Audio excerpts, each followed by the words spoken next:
خلیفہ ہارون رشید نے ایک مرتبہ محمد بطال بہادر رومی سے ان کا وہ عجیب واقعہ دریافت کیا جو ان کو بلاد روم میں پیش آیا تھا۔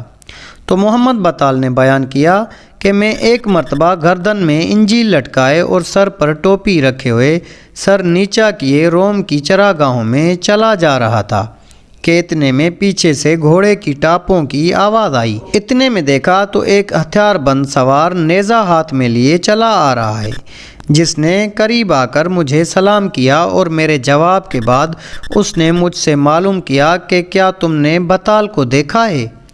میں نے کہا بطال تو میں ہی ہوں۔ یہ سن کر وہ اپنے گھوڑے سے اترا اور اس نے مجھ سے معانقہ کیا اور میرے پیر چومنے لگا۔ میں نے کہا تم یہ کیا کرتے ہو؟ تو اس نے جواب دیا میں آپ کی خدمت کرنے آیا ہوں۔ یہ سن کر میں نے اس کو دعا دی۔ اتنے میں کیا دیکھتا ہوں کہ اچانک 4 سوار ہماری طرف دوڑے چلے آ رہے ہیں۔ یہ دیکھ کر میرے اس ساتھی نے کہا کہ مجھے اجازت دیجیے ان کی طرف پیش قدمی کروں۔ میں نے کہا بہت اچھا۔ چنانچہ کچھ دیر کی لڑائی کے بعد ان 4 سواروں نے میرے ساتھی کو قتل کر دیا اور پھر میری طرف بڑھ کر مجھ پر حملہ آور ہوئے۔ میں نے کہا اگر تم مجھ سے لڑنا چاہتے ہو تو مجھے اتنی مہلت دو تو میں اپنے ساتھی کے ہتھیاروں سے مسلح ہو کر اس کے گھوڑے پر سوار ہو جاؤں۔ انہوں نے اس کو منظور کر لیا۔ چنانچہ جب میں مسلح ہو کر گھوڑے پر سوار ہو گیا اور انہوں نے میرا مقابلہ کرنا چاہا تو میں نے کہا تم 4 ہو اور میں اکیلا ہوں۔ انصاف کا تقاضا تو یہ ہے کہ تم میں سے ایک ایک میرے مقابلے میں آتا رہے۔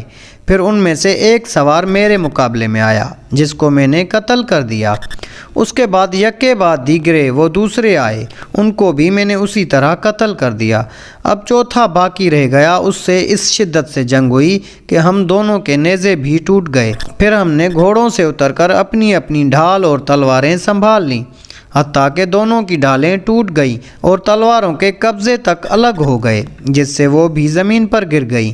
پھر آپس میں کشتی ہونے لگی، یہاں تک کہ شام ہو گئی اور آفتاب غروب ہو گیا اور ہم میں سے کوئی ایک دوسرے پر قابو پا نہ سکا۔ اس کے بعد میں نے اس کو مخاطب کر کے کہا کہ میرے دین میں جو فرض نماز تھی آج وہ مجھ سے قضا ہو گئی۔ وہ بولا کہ الحاظ القیاس میری بھی یہی صورت ہے، کیونکہ وہ نصارہ کا پادری تھا۔ میں نے کہا کیا یہ ممکن ہے کہ تم واپس ہو جاؤ اور ہم اپنی اپنی فوت شدہ نمازیں قضا کر کے رات میں آرام کر لیں اور پھر صبح مقابلہ ہو؟ وہ کہنے لگا بڑی خوشی سے۔ چنانچہ میں نے اپنی نمازیں ادا کیں اور اللہ کی توحید بیان کی۔ اس نے بھی جو کچھ کرنا تھا اس نے کیا اور اسی طرح ہم نے رات گزار دی۔ صبح کو الصبح توحید الہی کے ساتھ میں نے اپنی فرض نماز ادا کی اور اس کے بعد ہم دونوں کشتی لڑے اور میں نے اس کو پچھاڑ لیا اور اس کے سینے پر سوار ہو کر چاہا کہ اس کو ذبح کر دوں، مگر اس نے مجھ سے معافی کی درخواست کی اور میں نے اس کو چھوڑ دیا۔ پھر چوتھی مرتبہ کشتی میں اس نے مجھے گرا لیا اور کہنے لگا میں نے اب پہچانا کہ تو بطال ہے، بس میں تجھ کو ضرور ذبح کروں گا اور سرزمین روم کو تجھ سے نجات دلاؤں گا۔ میں نے اس سے کہا کہ اگر میرے رب نے چاہا تو مجھے ہرگز قتل نہیں کر سکے گا۔ یہ سن کر اس نے میرے قتل کے لیے خنجر اٹھایا اور کہنے لگا تو اپنے رب سے کہے کہ وہ مجھے روک لے۔ پھر اتنے میں نے دیکھا میرا وہ مقتول ساتھی کھڑا ہوا اور اس نے تلوار اٹھا کر اس کا سر اڑا دیا۔ اللہ کی راہ میں شہید ہونے والوں کو تم مردہ نہ سمجھو، بلکہ وہ تو زندہ ہیں۔ سچ ہے کہ شہید فی سبیل اللہ کا بڑا درجہ ہے۔ جنہوں نے اپنی جانیں اللہ کی راہ میں قربان کر دیں، اللہ ان کو غیر شعوری زندگی عطا فرماتا ہے۔ وہ الگ بات ہے کہ ہمیں سمجھ میں نہیں آتا۔